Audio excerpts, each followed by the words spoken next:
Assalamualaikum warahmatullahi wabarakatuh. Alhamdulillah rabbil alamin wassalatu wassalamu ala asyrafil anbiya'i wal mursalin wa ala alihi wa sahbihi wa man iktada bihadi ila yaumiddin. Puji syukur kita kehadrat Allah Subhanahu wa taala atas berbagai limpahan rahmat dan karunia pada kita semua. Mudah-mudahan Allah Subhanahu wa taala sentiasa membimbing kita, mengarahkan kita kepada keridhaan-Nya. Amin amin ya rabbal alamin. Kemudian salat dan salam tidak lupa juga kita sampaikan dan peruntukkan untuk junjungan Nabi besar Muhammad sallallahu alaihi wasallam.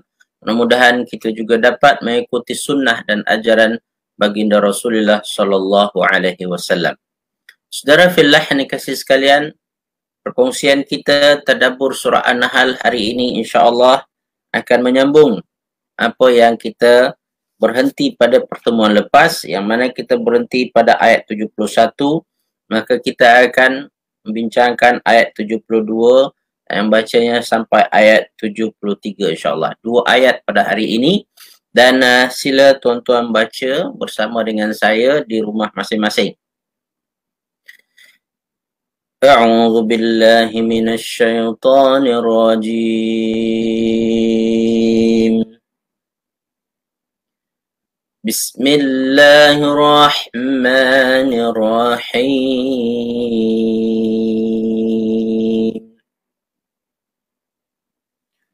والله جعل لكم من أنفسكم أزواجا وَجَعَلَ لَكُم مِّنْ أَزْوَاجِكُمْ بَنِينَ وَحَفَدَةً وَرَزَقَكُم مِّنَ الطَّيِّبَاتِ أَفَبِالْبَاطِلِ يُؤْمِنُونَ وَبِنِعْمَةِ اللَّهِ هُمْ يَكْفُرُونَ وَيَعْبُدُونَ مِن دُونِ اللَّهِ مَا لَا يَمْلِكُ لَهُمْ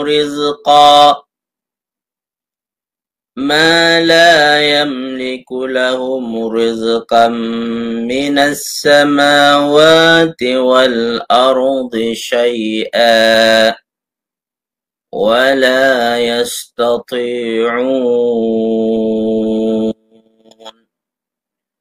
Sadaqallahul azim. Terjemahan ayat: dengan menyebut nama Allah yang Maha Pemurah lagi Maha Penyayang. Dan Allah menjadikan bagimu pasangan-pasangan, yaitu suami istri, dari jenis kamu sendiri, dan menjadikan anak dan cucu bagimu dari pasanganmu itu, serta memberimu rezeki dari yang baik-baik. Mengapa mereka beriman kepada yang batil dan mengingkari nikmat Allah, dan mereka menyembah selain Allah sesuatu yang sama sekali tidak dapat memberikan rezeki kepada mereka dari langit dan dari bumi, dan tidak sanggup berbuat apapun untuk mereka. Maha benar Allah ke atas firman-firman-Nya. Saudara fillah yang dikasihi sekalian, tema kita terhadap tadabbur surah An-Nahl adalah bagaimana menjadi mukmin produktif. Maka pada pertemuan yang lepas kita telah menunjukkan bahwasanya seorang mukmin produktif seumpama lebah, yang sentiasa memberi manfaat yang berusaha untuk bekerja, menghasilkan sesuatu, walaupun hasilnya itu hanya akan dinikmati oleh orang lain. Maka saudara fillah yang dikasihi sekalian, kata kunci daripada kita boleh produktif adalah apabila kita faham prinsip, ketentuan dan ketetapan Allah Subhanahu wa taala. Inilah yang kita bincangkan secara panjang lebar pada pertemuan-pertemuan yang lepas, dan kita kaitkan ayat-ayat yang kita bincangkan tersebut dengan asas yang kita sebutkan tadi.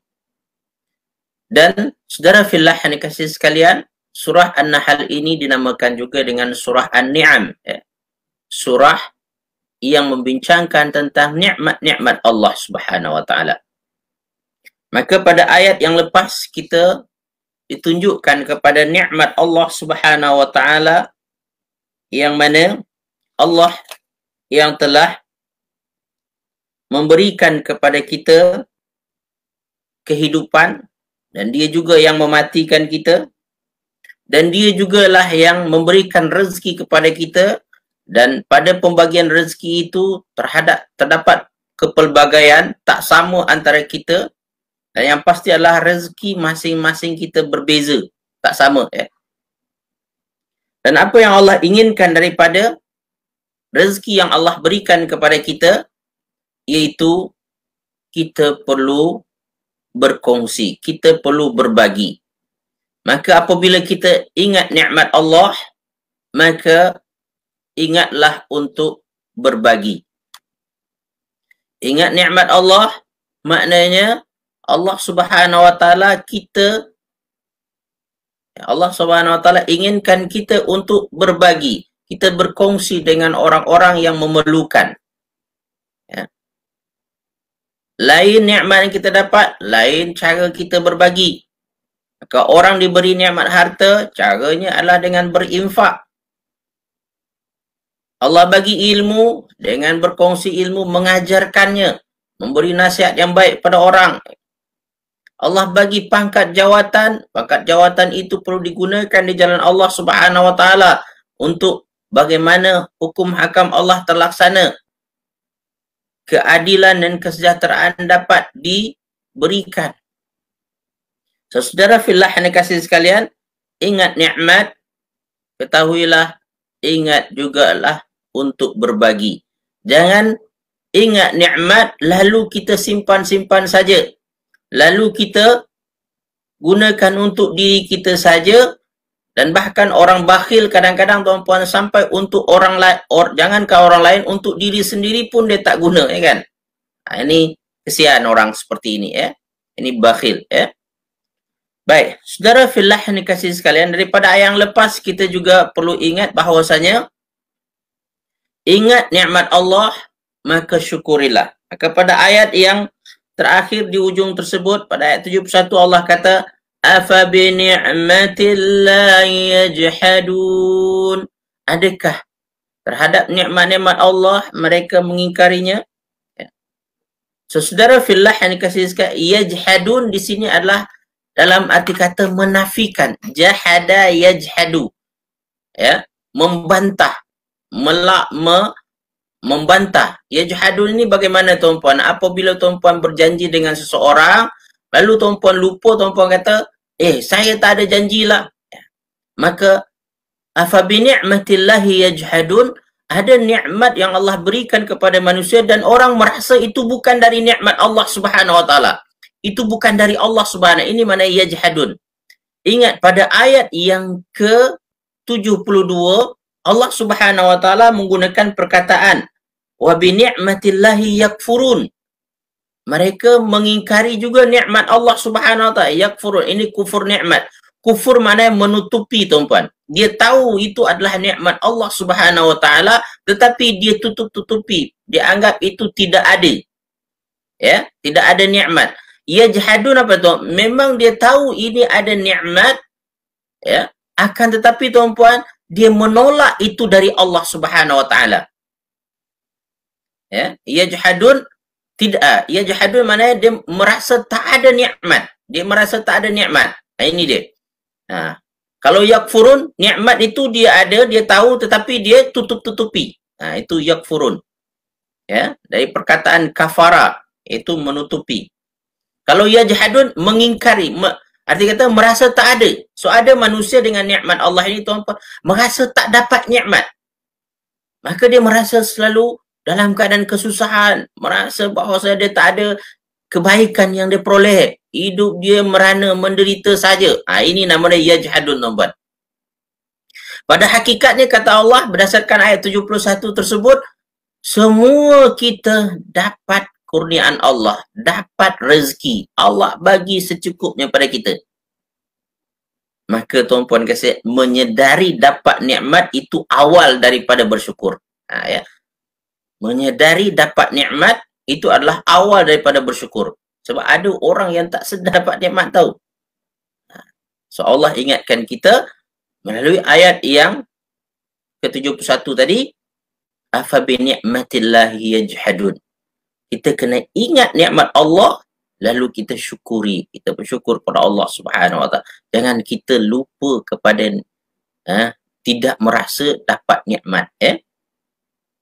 Baik, saudara fillah yang dikasihi sekalian. Maka pada ayat 72 Allah Subhanahu Wa Taala mengingatkan kita kepada nikmat yang selanjutnya. Ya. Nikmat hissi yang selanjutnya. Kita ada dua nikmat. Nikmat apa dia? Siapa ingat lagi? Ada nikmat hissi dan ada nikmat maknawi. Nikmat hissi adalah nikmat yang kita nampak. Dan nikmat maknawi adalah nikmat yang kita tak nampak tapi wujud melalui perasaan, melalui rasa hati kita. Baik, saudara fillah yang dikasihi sekalian, maka pada ayat 72 Allah menyebutkan kepada kita nikmat yang selanjutnya, yaitu nikmat pasangan. Nikmat pasangan. Wallahu ja'ala lakum min anfusikum azwaja. Itu nikmat kita ada pasangan. Ya. Syukurlah siapa ada pasangan, karena itu merupakan satu nikmat Allah Subhanahu Wa Taala. Bagi yang tak ada pasangan diberi oleh Allah di dunia ini, tetap juga bersyukur sebab Allah bagi rezeki yang lain. Ya. Sebenarnya ketika kita diberi rezeki pasangan, ada dugaannya, ada cubaannya. Kita tak diberi pasangan pun ada dugaan, ada cubaan dia. Ada ujian dia. Maka siapa yang diberi pasangan oleh Allah Subhanahu Wa Taala di dunia ini, itu di antara yang perlu disyukuri. Dan walaupun pasangan kita itu ada kelemahan, ada kekurangannya, pada asasnya adalah kita perlu syukuri nikmat pasangan tersebut. Dan selain daripada pasangan, apa lagi yang perlu kita ingat sebagai nikmat Allah Subhanahu Wa Taala? Wa ja'ala lakum min azwajikum banina wa hafada. Dan Allah jadikan dari pasangan kamu itu, kamu dapat anak-anak dan dapat cucu-cucu. Ada anak kita, ada cucu kita. Syukurlah, alhamdulillah, itu di antara nikmat hissi yang diingatkan oleh Allah Subhanahu Wa Taala pada ayat kita ini. Dan selain itu, biasanya nikmat anak dan cucu serta pasangan kita diiringi dengan rezeki yang lain. Iaitu Allah Subhanahu Wa Taala kurniakan kepada kita thayyibat. Wa razaqakum minat thayyibat. Allah berikan kepada kamu perkara-perkara yang baik. Perkara yang thayyib. Apa dia itu? Makanan-makanan seperti nasi ataupun buah-buahan, tumbuh-tumbuhan yang lain. Dari laut kita dapat, dari darat kita dapat, kan? Alhamdulillah, kita bersyukur pada Allah Subhanahu Wa Taala. Dan pada asasnya apabila seorang beriman, Allah bagi thayyibat. Thayyibat di sini adalah jamak, tuan-puan, daripada thayyib. Thayyibah, Jadi adalah banyak perkara baik yang Allah Subhanahu Wa Taala sediakan kepada orang-orang yang beriman ini, pada manusia secara keseluruhan. Kadang-kadang manusia mengeluh, kenapa diharamkan ini? Kenapa tidak dibenarkan memakan ini? Ya, sebenarnya kata Allah Subhanahu Wa Taala, banyak kebaikan, yang dilarang itu sedikit. jika dibandingkan dengan kebaikan yang Allah Subhanahu wa taala berikan kepada kita. Sebagaimana tuan-puan pada masa Nabi Adam alaihissalam di dalam syurga, Allah bagi makan semua. Kau makanlah. Wa kulu ragadan, ya. Apa yang kamu suka, makanlah. Dilarang satu je cuma kan. Itu satu pokok larangan. Ya. Kalau kamu makan ni boleh menyebabkan kamu berdosa. Saudara fillah yang dikasihi sekalian, jadi satu je cuma. Kalau dibandingkan dengan kebaikan perkara-perkara halal yang Allah benarkan kepada kita untuk memakannya di dunia ini, ketahuilah bahwasanya yang haram itu pun sikit sebenarnya. At-thayyibat itu banyak. Dan diungkapkan at-thayyibat tuan-puan dengan ada alif lam. Dalam bahasa Arab apa maknanya alif lam ini? Maknanya dia adalah definite. Ya, definite maknanya tertentu. Arti kata thayyibat itu dijelaskan oleh Allah dalam Al-Quran. Apa dia? Itu yang kita bincang di awal dahulu. Wal an'am. Ya, binatang ternak. Wal thamarat. Dan buah-buahan. Ya kan? Ada disebutkan di awal surah. Ya, An-Nahl. Dan termasuklah juga madu lebah. Ya, yang kita dah bincang dengan panjang lebar pada pertemuan kita yang lepas. Baik. So, saudara fillah yang dikasihi sekalian. Jadi, rezeki yang Allah bagi daripada kebaikan itu merupakan kombinasi tuan-puan ketika kita diberi pasangan, diberi anak-anak dan juga cucu. Ya, biasanya Allah akan tambahkan rezeki kita dengan bertambah anak, bertambah cucu. Ada rezeki yang lain, makanan yang lain yang Allah berikan kepada kita. Baik, saudara fillah yang dikasihi sekalian. Kebaikan yang Allah beri tadi, nikmat yang Allah anugerahkan tadi, sebelum itu tuan-puan dari segi tafsir, saya ingin menyebutkan tuan-puan kasih sekalian apa yang dikatakan oleh Imam Al-Qurtubi tentang ayat ini.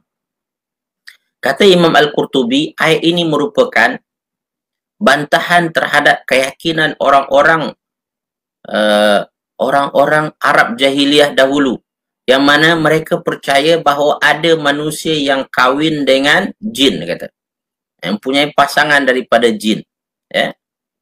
So, saudara fillah yang dikasihi sekalian, maka menurut beliau ayat ini membantah yang mana Allah Subhanahu wa taala mengatakan wallahu ja'ala lakum min anfusikum. Min anfusikum tersebut azwajan, dari diri kamu sendiri, dari jenis kamu sendiri, daripada bangsa kamu sendiri. Bangsa itu bangsa manusia. Maka pasangan yang benar, pasangan yang sesuai untuk manusia, memang dari manusia itu sendiri. Ya. Maka tidak halal, tidak benar bagi manusia mengambil pasangan daripada selain manusia. Pada zaman yang pelik sekarang ni, tuan-puan, jangankan ya, orang nak kahwin dengan jin, tuan-puan, ada yang nak kahwin dengan, kalau tak silap saya, binatang ke apa, tuan-puan, dengan anjing. Dia buat satu upacara perkahwinannya dengan anjing, perkahwinannya dengan apa, kalau istilah boneka. Ya Allah, pelik-pelik tuan-puan yang berlaku. Kalau zaman Nabi dahulu, tuan-puan, orang mendakwa dia kahwin dengan jin. Dan kata ulama, mereka berkatakan kemungkinan untuk kahwin dengan jin itu ada. Yumkinul wuqu'uz zawaj bil jinniyah. Kemungkinan untuk kahwin dengan jin. Tetapi ayat ini menjelaskan kepada kita bahawasanya ketenangan dan ketentraman yang membawa kepada matlamat perkahwinan itu hanya akan terrealisasi melalui perkahwinan sesama manusia. Perkahwinan dengan selain manusia batil. Tidak benar. Ini kata Imam Al-Qurtubi dalam tafsir beliau. Bahkan beliau menyebutkan sebuah riwayat bahawasanya ada seorang lelaki yang bernama Amr bin Hin, tuan-puan. Amr bin Hin ini, tuan-puan, dia pernah mendakwa dia berkahwin dengan jin. Dan dia kata bahawasanya isterinya daripada jin ini takut apabila berlaku petir, ya. Yang mana apabila berlaku petir, dia sembunyikan isteri dia ni daripada bangsa jin. Dan pada satu hari berlaku petir, tuan-puan, dia tak sempat nak sembunyikan. Dia kata orang ada dekat rumah dia, orang perasan, ya, tak ada apa-apa. Maka orang kata apa yang didakwa oleh Amr bin Hin ini adalah batil, ya. Dan tuan-puan dikasih sekalian, sekali lagi ulama berpendapat bahawasanya mungkin terjadi perkawinan antara manusia dengan jin. Maka dalam ayat Al-Quran, jin pernah berkata bahawasanya saya akan ikut campur dalam perhubungan manusia, ya, dalam bersama dengan isterinya. Maka Rasulullah SAW mengingatkan kita supaya apa? Membaca doa sebelum berhubung dengan suami isteri, kan? So, saudara fillah kasih sekalian, kenapa demikian? Karena memang jin ini suka mengganggu manusia, terutama dalam perhubungan. Dia nak ambil bahagian, ya. Baik, saudara fillah yang saya, ini dari segi tafsir, tapi saya tak ingin sambung perbincangan ini. Dan ini perbincangan, kalau tuan-puan nak tahu, saya ada bincangkan dahulu dalam program nama dia Perubatan Islam. Gangguan-gangguan jin ini sering berlaku. Baik, tuan-puan dan kasih sekalian, kita lihat dulu. Baik, selamat bergabung kepada semua, ya, dan terima kasih kepada Kak Rahimah, meringkaskan perkongsian kita, ya. Baik. Okey, baik, insya-Allah kita akan sambung, tuan-tuan. Jadi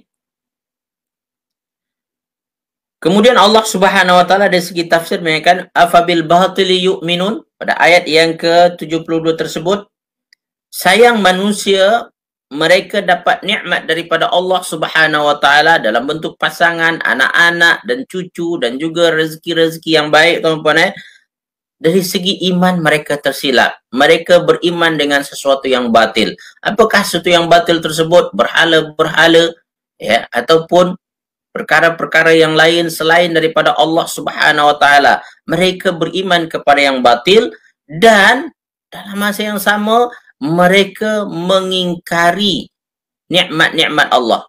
Wa bi ni'matillahi yakfurun. Ini perkataan yakfurun ni apa, tuan-puan? Mereka tahu bahawasanya mereka dapat nikmat, tetapi mereka tutup-tutupi. Mereka tidak menganggap bahawa itu daripada Allah Subhanahu wa taala, ya. Kalau yajhaduna, berarti menafikan, merasa tak ada nikmat. Merasa tak ada nikmat. Kalau ini ni, mereka tahu bahawa itu ada nikmat, tetapi itu bukan dari Allah. Daripada apa? Daripada Tuhan-Tuhan mereka yang batil tersebut. Daripada sembahan-sembahan mereka yang tak benar tersebut. Dan inilah yang sayang berlaku pada manusia, tuan-puan dan kasih sekalian. Mereka menggunakan nikmat itu kepada perkara yang tidak benar, ya. Seharusnya dengan nikmat yang Allah bagi tersebut, kita bertambah ibadah kita kepada Allah Subhanahu wa taala. Tetapi ramai manusia, mereka dapat nikmat, nikmat itu justru digunakan untuk menyembah selain Allah. Dan ini dipertegas oleh Allah Subhanahu wa taala pada ayat yang selanjutnya, tuan-puan dan kasih sekalian, iaitu ayat yang ke-73. Allah Subhanahu wa taala berfirman, wa ya'buduna min dunillah ma la yamliku lahum rizqan minas samawati wal ardi syai'an. Mereka menyembah selain Allah. Sayang, nikmat yang diberikan itu digunakan untuk menyembah Tuhan selain Allah Subhanahu wa taala, yang mana Tuhan selain Allah tersebut ma la yamliku lahum rizqan minas samawati wal ardi syai'an, yang tidak mempunyai rezeki dari langit ataupun daripada bumi, tidak mampu menurunkan hujan dan tidak juga menumbuhkan tumbuh-tumbuhan. Itu minas samawat, kata ulama tafsir adalah iaitu air hujan. Wal ardi, itu adalah tumbuh-tumbuhan, tak mampu menumbuhkan satu tumbuhan pun, ya. Wala yastati'un, kan tak sanggup memang, tak ada keupayaan untuk itu. Dan itulah yang disembah, itulah yang diagungkan. Padahal yang memberi nikmat itu adalah Allah Subhanahu wa taala. Maka penyelewengan manusia daripada penyembahan pada Allah Subhanahu wa taala berpunca daripada kesalahan kefahaman mereka tentang sumber nikmat, ya. Sumber nikmat daripada Allah Subhanahu wa taala. Semestinya daripada Allah Subhanahu wa taala, tetapi mereka tak merasa itu daripada Allah Subhanahu wa taala, lalu mereka salurkan nikmat tersebut untuk menyembah selain Allah. Wa'iyadzubillah min zalik. So oleh itu saudara fillah yang dikasihi sekalian, ayat ini mengingatkan kita tentang ramainya manusia yang menyalahgunakan nikmat. Baik, itu dari segi tafsir terhadap ayat-ayat kita yang lepas, tuan-puan, yang kita baca tadi. Dan insya-Allah kita akan lihat dari segi tadabbur pula, ya. Baik, sebelum itu saya nak tengok dulu tuan-puan komen-komen daripada tuan-puan kasih sekalian, ya. Selamat bergabung kepada Ummi Samsia, ya. Bonda Samsia, ya. Dan juga dan dia kata ada yang kahwin dengan robot pun. Ini ini zaman sekarang, ada yang berkahwin dengan robot. Wa'iyadzubillah min zalik. Dan juga Kak Z, selamat bergabung Kak Z. Kemudian kepada sahabat kita AR Tamis, ya. Saya tak tahu siapa. Ahlan wa sahlan, selamat bergabung pada AR Tamis. Waalaikumsalam, ya. Semoga bermanfaat perkongsian kita ini nanti, Kak Elia, selamat bergabung, ya. Dan Kak Delina, ya. Kak Asma Omar, ya. Baik. Dan juga Kak Hasma Harun, selamat bergabung, ya. Baik, tuan-tuan dikasihi sekalian. Mari kita lihat ayat kita ini dari segi tadabbur deh, tuan-tuan. Pertama adalah ayat ke-72. Ayat 72, tuan-puan yang kasih sekalian, mengingatkan kita kepada, iaitu ingat nikmat, ingat iman kita, tuan-puan. Itu sekali lagi adalah ingat nikmat, ingat iman. Ya. Jangan sampai kita tahu dapat nikmat, tetapi iman kita salah. Bertambah nikmat kita, bertambahlah iman kita. Maka carilah asbab-asbab yang boleh kita merasakan dapat nikmat ini. Banyak, tuan-puan. Kalau bukan dari diri tuan-puan dikasihi sekalian, lihatlah nikmat Allah pada pasangan. Ya. Kalau sekiranya tuan-puan sakit-sakit, ya kan, merasa bahawasanya tuan-puan ini banyak dugaan, banyak cubaannya, tuan-puan dapatkan pasangan yang sehat, ya. Dan ambil berat dengan tuan-tuan perempuan dikasihi sekalian. Ustaz, pasangan saya pun sakit, Ustaz. Pakcik kat rumah sakit, saya pun sakit. Maka ketahuilah tuan-puan ada anak-anak. Anak-anak sehat. Ya, memang kita sakit, suami sakit, anak-anak sehat. Alhamdulillah, anak-anak ni pun caring dengan kita, ambil berat dengan kita. Lalu dia sediakan apa yang patut untuk kita. Ya. Anak-anak saya pun sibuk, Ustaz. Diorang ni bekerja sana, bekerja sini, tak sempat nak tengok saya. Tapi tuan-puan ada cucu. Ya. Tahuilah cucu itu juga merupakan nikmat Allah Subhanahu wa taala yang menjadi sumber untuk kita bersyukur kepada Allah Subhanahu wa taala. Ustaz, cucu pun kerana mak bapak dia sibuk, Ustaz, tak datang ziarah saya. Diorang pun tak ada masa nak bersama dengan saya. Ya, maka tuan-puan perlu ingat ada thayyibat yang lain yang Allah rezekikan pada tuan-puan.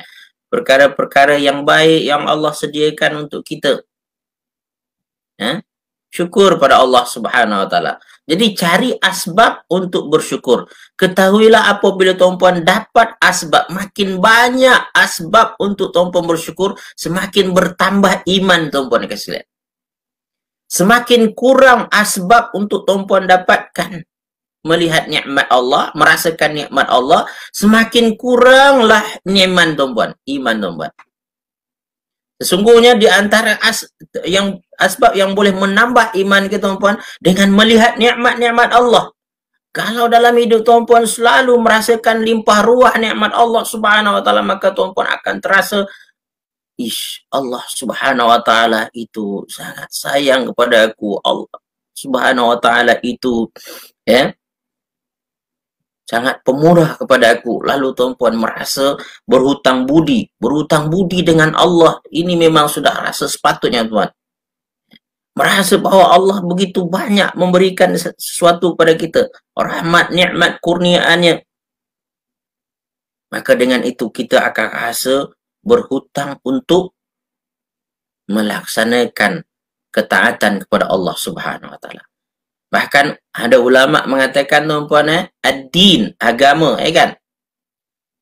Berasal dari perkataan ad-dain. Siapa tahu mana ad-dain? Ad-dain maknanya adalah hutang. So, menurut mereka bahawasanya nak kita jadi melaksanakan agama ini dengan baik, kita mesti merasa berhutang dengan Allah. Untuk merasakan bahawasanya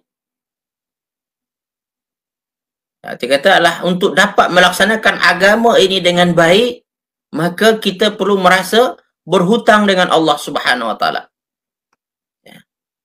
Dengan rasa berhutang tadi itu, kita mau melangsaikannya, kita mau membayarnya, kita mau menggantinya kembali. Ketahuilah apa yang boleh kita buat untuk mengganti, melangsaikan itu adalah dengan ketaatan, dengan ibadah yang kita lakukan. Kita rasa berhutang, ya Allah, begitu banyaknya Allah dah bagi. Allah dah bagi kepada aku kehidupan ini, Allah dah bagi kepada aku kesihatan, Allah dah bagi kepada aku umur yang panjang, Allah dah bagi kepada anak-anak, pasangan, zuriat, keturunan, ya Allah, alhamdulillah, ya Allah, banyaknya engkau beri ke aku, ya Allah, apa dah aku buat untukmu, ya Allah. Jadi rasa berhutang dengan Allah ini mesti ada tuan-puan. Kalau tuan-puan rasa tak berhutang dengan Allah, itulah kita ringan saja tuan-puan kasih sekalian untuk meninggalkan perintah-perintah Allah, mengabaikan ibadah-ibadah yang sepatutnya kita buat. Saya secara peribadi tuan-puan, kalau ada hutang tuan-puan tak sedar hati, nak bayar cepat, tak tahulah kalau ada di antara manusia memang tuan-puan dia tahu berhutang buat tak kisah aja. Maka kenapa kita nak perlu solat di awal waktu? Sebab saya berhutang dengan Allah. Orang yang bayar hutang on time disukai. Kan? Orang kalau ada pinjam duit, tuan-puan kasih sekalian, dan dia suka bayar on time. Tuan-puan suka tak pinjamkan balik? Bagilah, ambillah. Sebab kita tahu bahawa dia akan bayar. Tapi manusia tuan-puan yang kasih sekalian, banyak yang berperangai tak kisah dengan hutang ini. Bahkan mengingkarinya lagi. Inilah yang dimaksudkan oleh Allah Subhanahu wa taala, afa bi ni'matillahi yajhadun. Adakah mereka membantah, mengingkari, menafikan nikmat-nikmat Allah, yaitu sesuatu yang dah diberi oleh Allah Subhanahu wa taala dalam bentuk hutang sebenarnya. Mereka mengingkarinya, merasa tak ada berhutang. Ini perangai manusia. Yang dibenci oleh Allah Subhanahu wa taala. Jadi agama ini menjadikan kita merasa berhutang dengan Allah. Dia tunjukkan kepada kita macam-macam nikmat, macam-macam kebaikan, macam-macam kurniaan yang diberi kepada kita. Supaya apa kita? Supaya kita merasa bahawa aku perlu balas balik, aku perlu langsaikan balik, aku perlu buat sesuatu untuk mengganti hutang ini. Maka gantilah tuan-puan dengan ketaatan yang Allah berikan, yang Allah suruh kepada kita untuk melakukannya. So, saudara fillah yang kasih sekalian, ini dia. Jadi makanya Allah dalam ayat Al-Quran tuan-puan suka untuk menyebutkan nikmat-nikmat dia tersebut. Nikmat itu maknanya pemberian dia kan. Pemberiannya. Mungkin tuan-puan ada menyoal, Ustaz, Allah tak mungkin-mungkin ke? Ya. Allah menyebut tersebut untuk kebaikan kita juga.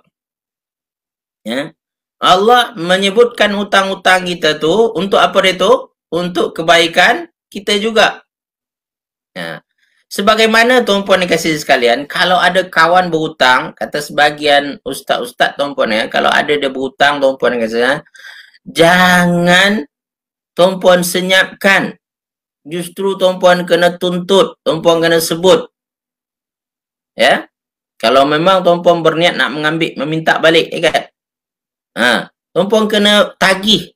Minta ke dia, hutang tak bayar pun. Bukan kita benci dia sebenarnya. Sebenarnya kita sayang dia. Sebab apa? Dengan kita mengingatkan dia pada hutang tersebut, dia terselamat di akhirat nanti. Ya. Jangan kita duduk diam-diamkan. Ya. Kecualilah tuan-puan memang niat untuk menghalalkannya. Ya. Ataupun tuan-puan dan kasih sekalian, tuan-puan dah berniat untuk menjadikannya sebagai sedekah. Wa antasaddaqu khairul lakum.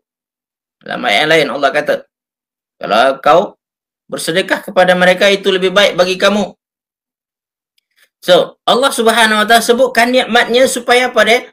Untuk dia tambahkan. Maka ayat dalam surah Ibrahim apa dia? Wa ista'adzana rabbukum la in syakartum la azidannakum, kata Allah. Dan Allah Subhanahu wa taala ta'adzana, menghebahkan, mengisytiharkan satu prinsip yang dia pegang. Apa tu? Jika kamu bersyukur, la azidannakum. Kalau kamu bersyukur, aku akan tambahkan. Ini declaration yang Allah Subhanahu wa taala sebutkan. Dan ini apabila kita ikut, memang Allah akan tambahkan. Jadi kalau Allah sebutkan nikmat-nikmat tersebut supaya kamu bersyukur, dengan bersyukur itu kamu akan mendapat tambahan demi tambahan, kebaikan demi kebaikan. Ya. Dan kalau kamu lupa, wala in syakartum la azinakum wala in kafartum, jika kamu kufur, inna azabi lasyadid. Kesannya pada diri kamu sendiri, yaitu kamu akan azab dalam hidup kamu. Kamu akan menderita dalam hidup kamu. Ketahuilah tuan-puan dan kasih sekalian, siapa yang menderita dalam hidupnya, maka ada kaitannya dengan syukur. Ya, perbaiki syukur, insya-Allah hidup sejahtera, hidup bahagia, aman, damai. Ya, siapa yang rezeki dia masih tersekat-sekat, ketahuilah syukur kurang. Ya. So, saudara fillah yang dikasihi sekalian, kita mesti ada perasaan berhutang dengan Allah Subhanahu wa taala. Cari asbab-asbab yang kita dapat merasa dapat nikmat dari Allah. Dan jadikan rasa dapat nikmat Allah itu untuk menambah iman kita. Ya. Betulkan iman kita, betulkan keyakinan kita, betulkan kefahaman kita tentang Allah Subhanahu wa taala. Betulkan makrifat kita dengan Allah Subhanahu wa taala. Jangan salah dalam beriman. Justru apabila kita dapat nikmat, maka semakin betul iman kita, makin mantap iman kita kepada Allah Subhanahu wa taala. Dan ketahui, ada manusia yang beriman kepada perkara batil. Ini yang diingatkan oleh Allah SWT. Nikmat dari Allah, tetapi yang diimani, yang diyakininya selain daripada Allah Subhanahu wa taala. Ya. Maka keimanan kepada yang batil, tuan-puan dan kasih sekalian, membawa kepada kufur nikmat dan juga kufur iman. Ya. Keimanan kita kepada yang batil menyebabkan kita kufur nikmat. Tak nampak nikmat tu dari Allah Subhanahu wa taala. Tak sedar dia daripada Allah. Ya, kita tahu ada nikmat. Ingat, orang kufur nikmat itu, dia ada nikmat, tetapi apa? Dia tak sedar itu dari Allah Subhanahu wa taala. Ya. Dan ini akan membawa kepada kufur iman juga. Iman yang salah. Iman yang batil. Berimanlah kepada perkara-perkara yang tak patut. Tak logik, kan? Ya. Saya ada terbaca, kalau tak silap tuan-puan dan kasih sekalian, satu grup Metallica atau salah satu, apa nama dia tu? Penyanyi rockers Metallica ni, tuan-puan. yang mana dia baru tersedar bahawasanya keyakinannya bahawa syaitan itu powerful, ya kan? Orang Metallica ni, kalau salah satunya adalah dia menyembah syaitan, tuan-puan, mengagung-agungkan syaitan, ya. Dan ternyata, tuan-puan dan kasih sekalian, dengan adanya COVID-19 ni, apa nama dia tu, konsert-konsertnya terpaksa batal. Dan ketika batal tersebut, dia tak kisah, dia merasa bahawasanya itu biasa, ya. Dan dia dengan keyakinan dan keimanannya kepada syaitannya akan selamat daripada COVID-19. Ternyata, tuan-puan, balik daripada tempat-tempat yang dia diziarahi tersebut, dia kena COVID-19, tuan-puan. Sehingga tersadai ataupun terbaring di hospital, tuan-puan. Masa berada di hospital itulah dia mimpi macam-macam, mimpi yang mengerikan, didatangi oleh syaitan, yang menyebabkan ketika dia kembali sembuh, tuan-puan, saya tak percaya bahawa syaitan itu hebat, kata. Dia berubah keyakinan. Baik, tuan-puan yang kasih sekalian, kita janganlah sampai kena COVID-19 pula baru sedar, kan? Cukuplah pengajaran daripada apa yang berlaku pada orang lain untuk kita jadikan pelajaran dan pengajaran. Baik, so saudara fillah yang kasih sekalian, keimanan kepada yang batil membawa kepada kufur nikmat. Tidak merasakan nikmat Allah Subhanahu wa taala, dan selanjutnya adalah ia membawa kepada kufur iman, bahawa iman kita bermasalah. Padahal kita diminta oleh Allah Subhanahu wa taala untuk beriman dengan iman yang sahih, iman yang benar, iman kepada Allah Subhanahu wa taala dari segi rububiyahnya dan uluhiyahnya, asma wa sifatnya, ya. Dan juga zat Allah Subhanahu wa taala, semua kita yakini, bahawa Allah Maha Besar, Maha Agung, ya. Tak ada satu pun yang setanding dengannya. Qul huwallahu ahad, katakan Allah itu esa, ya.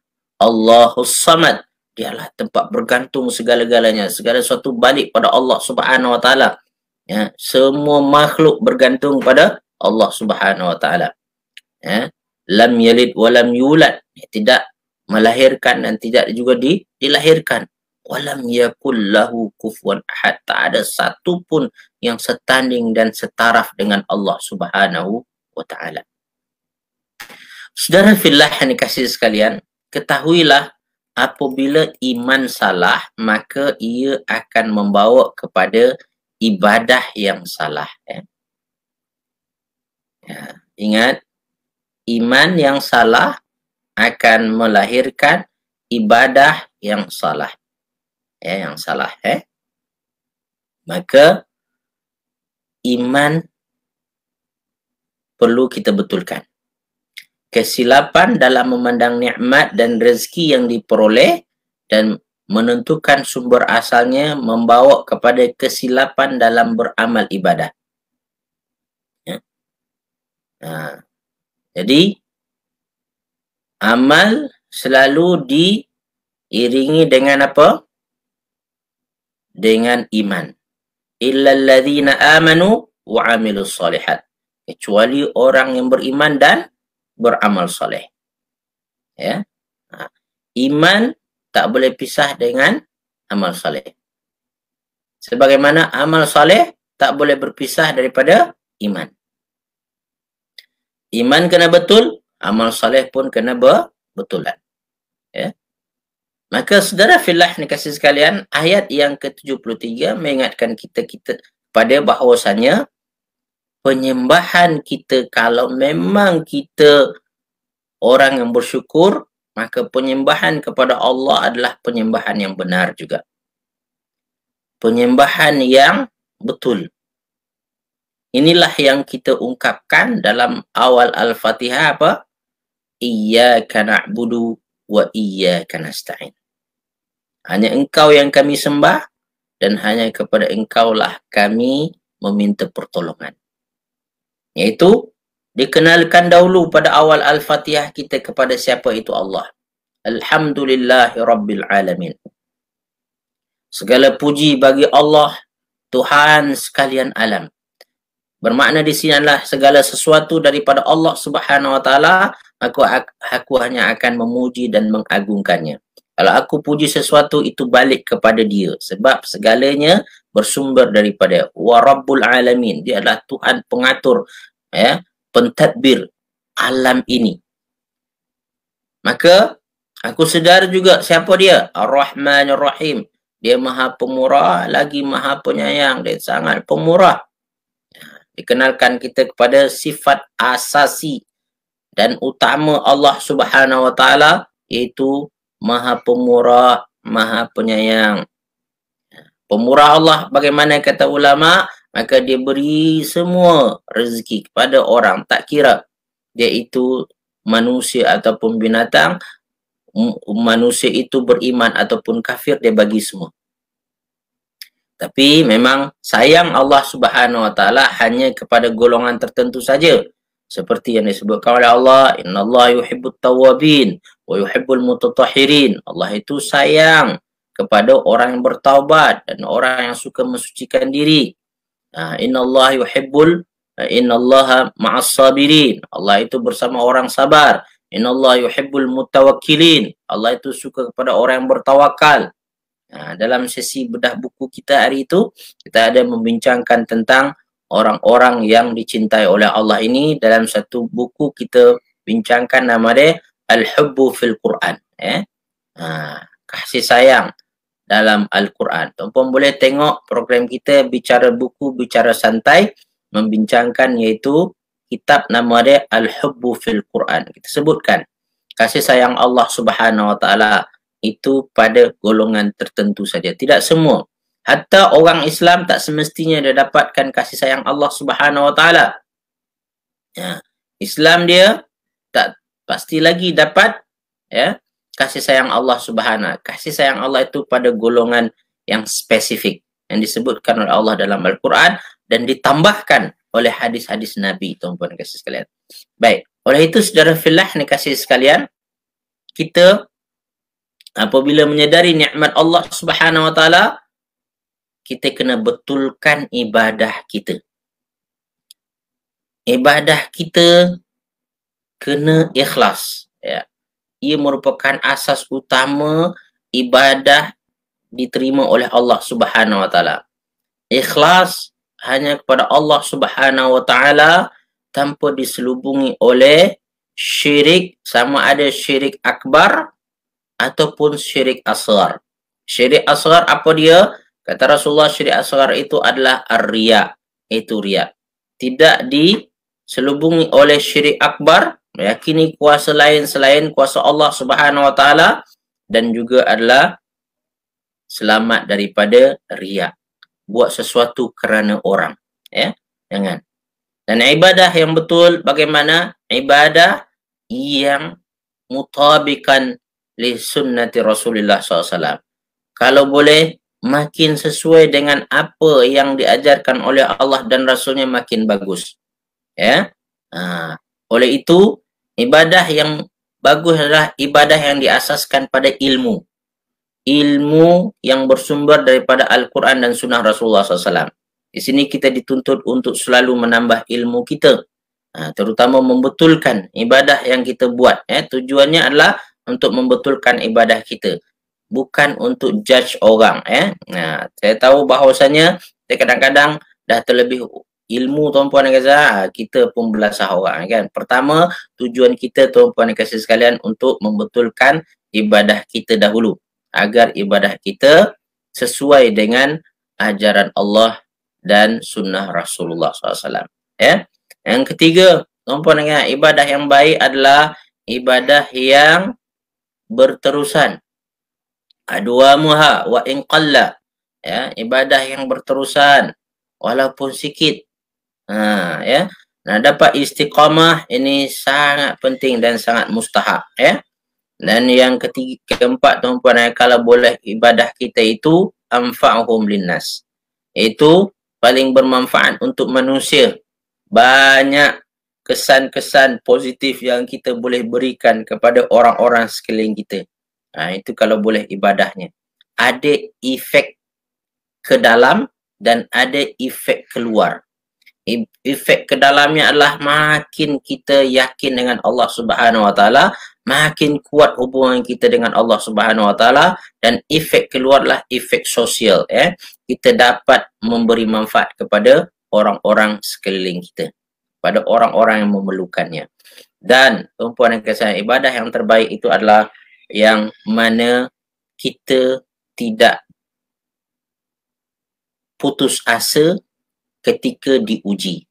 Kita dapat bersabar dengan ujian-ujian apabila kita melakukannya. Asbaruha, yang paling kita bersabar menghadapinya apabila diduga, tuan-puan. Jadi saudara fillah yang dikasihi sekalian, inilah yang perlu kita buat. Betulkan ibadah kita. Apabila kita bertambah nikmat, tuan-puan, maka bertambah mantaplah ibadah kita kepada Allah Subhanahu Wa Taala.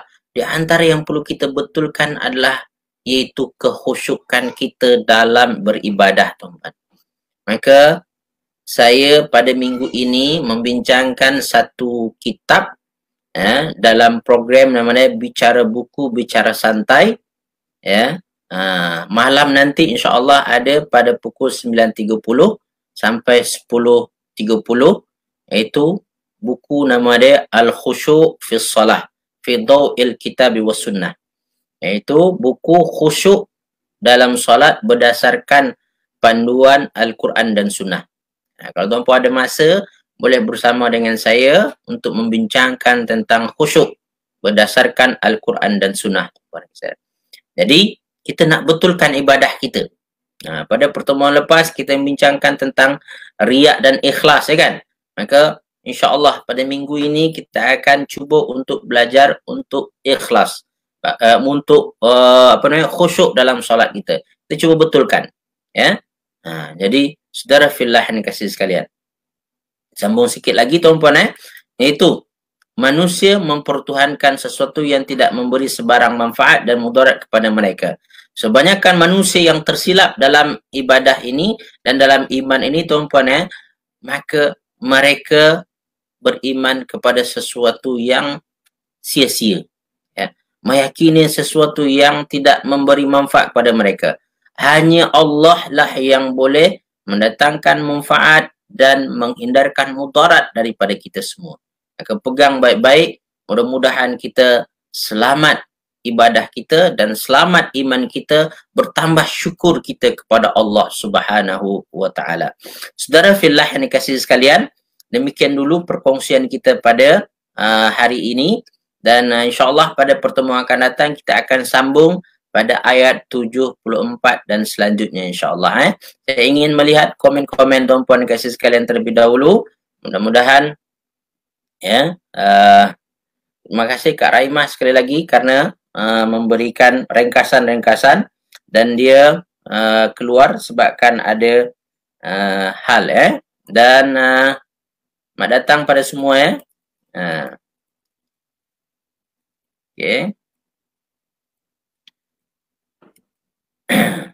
Dan ada Kak Kalsum, keikhlasan dalam ibadah tanpa syirik dan riak hanya untuk Allah diperlukan ilmu. Betul Kak Kak Kalsum Dan kemudian juga ada ungkapan ilmu untuk membetulkan membaiki ibadah, bukan untuk judge orang lain. Betul. Itu di awal dia, tuan-puan kasih sekalian, gunakan ilmu untuk membetulkan diri kita, betulkan ibadah kita, betulkan amalan kita. Terima kasih Kak Z, Kak Azlina, dan juga Kak Nuarziah, ibadah yang beri efek pada diri kita dan efek keluar pada orang lain. Betul. Ibadah yang betul seperti itu. Ada efek, efek kepada diri sendiri dan ibadah efek pada orang lain. Baik, tuan-puan dikasih sekalian. Baik Kak Siti Rohaya, sama-sama mudah-mudahan bermanfaat. Ilmu berbekas dalam hati insyaAllah. Kak Hasiah juga, Kak Nabila, sama-sama beriman hanya untuk Allah, berada di jalan yang betul. Kak Raja Saidatul Akma, selamat bergabung Kak Alhamdulillah. Dan Kak Syakirah. Baik tuan-puan kasih sekalian, terima kasih kepada semua kerana sudi bersama dengan saya pagi ini. InsyaAllah pertemuan kita selanjutnya, tadabbur kita adalah hari Jumaat pada waktu yang sama, iaitu 8.30 sampai 9.30. Kalau tuan-puan ingin bersama, silakan bergabung pada waktu itu. Dan setiap hari ini saya live pada 2 tempat ini ya, iaitu pada grup Tadabbur bersama dengan saya dan juga pada personal ya, FB saya. Bagi siapa yang ada dalam personal FB saya, kalau tuan-puan nak dapat Tadabbur selalu dengan saya, tuan-puan mintalah masuk dalam grup Tadabbur bersama dengan saya ya. Sebab saya sesekali saja akan live di personal dalam Tadabbur ini, dan saya akan selalu live dalam grup dan mungkin saya akan live pada grup yang lain tapi yang pasti grup Tadabbur itu setiap kali sesi Tadabbur saya akan ada dalam grup itu insyaallah Baik, tuan-puan kasih sekalian, sama-sama kepada semua ya.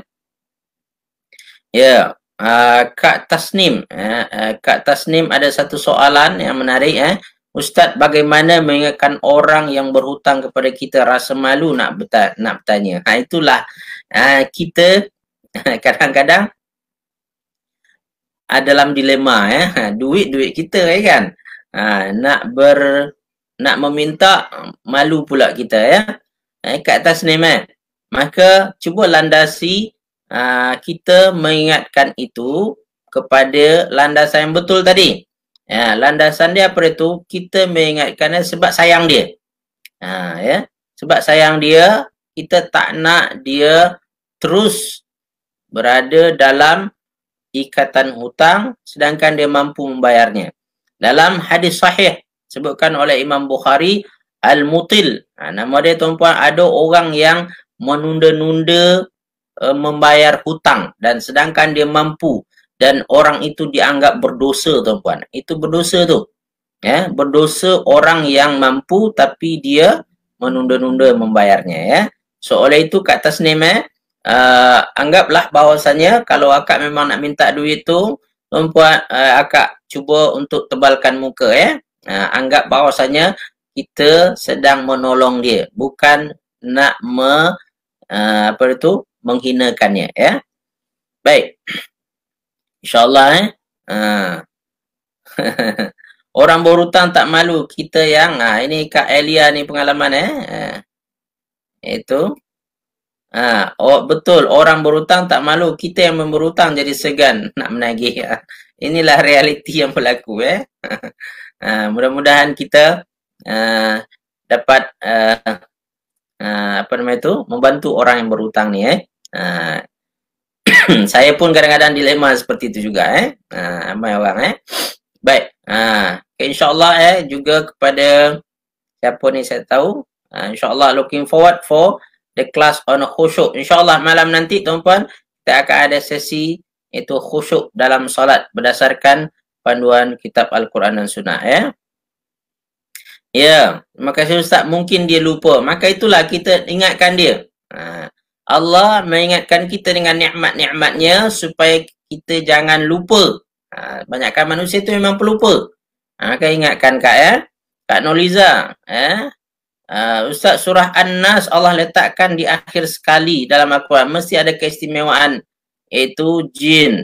Ada keistimewaannya antara jin dan manusia. Betul Kak di antara yang saya hikmah yang saya dapatkan tuan-puan, at the end tuan-puan, masalah manusia berpunca daripada memberi laluan kepada jin untuk mendatangkan was-was Maka apabila kita dapat memangkah pengaruh jin ini, pengaruh syaitan ini dari awal, yang mana dia suka was-waskan pada kita, mendatangkan bisikan-bisikan negatif pada kita maka apabila kita dapat pangkah ni, kita dapat potong pengaruh dia ni, selamatlah hidup manusia. Maka Allah seolah-olah pada ujung Al-Quran mengingatkan punca masalah semua. Maka sedarlah bahawa masalah kita manusia adalah daripada was-was syaitan ini. Itu bisikan-bisikan syaitan ini. Maka Allah suruh kita berlindung dengan 3 sifat dia. Qul a'udzu birabbin nas, malikin nas, ilahin nas. At the end adalah penyelesai kamu adalah minta tolong kepada Allah. Yang dia adalah Tuhan manusia, sembahan manusia. penguasa kepada manusia. Ini dia. Baik, tuan-tuan perempuan kasih sekalian, kalau nak halalkan hutang itu kena beritahu penghutang ke Ustaz. Sebaiknya bagi tahu dan kadang bermusuhan betul gara-gara tu kita bermusuhan jadi dia. Inilah. Kalau nak halalkan hutang itu kena beritahu penghutang ke Ustaz, sebaiknya bagi tahu. Supaya dia pun senang hati, kan? Kalau pun tak bagi tahu, takut dia teringat.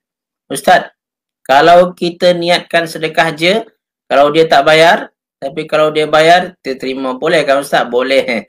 Malas nak minta dah. Boleh Kak? Kak Norehan, betul Kak? Boleh. Baik, insyaAllah. Baik, tuan-puan kasih sekalian.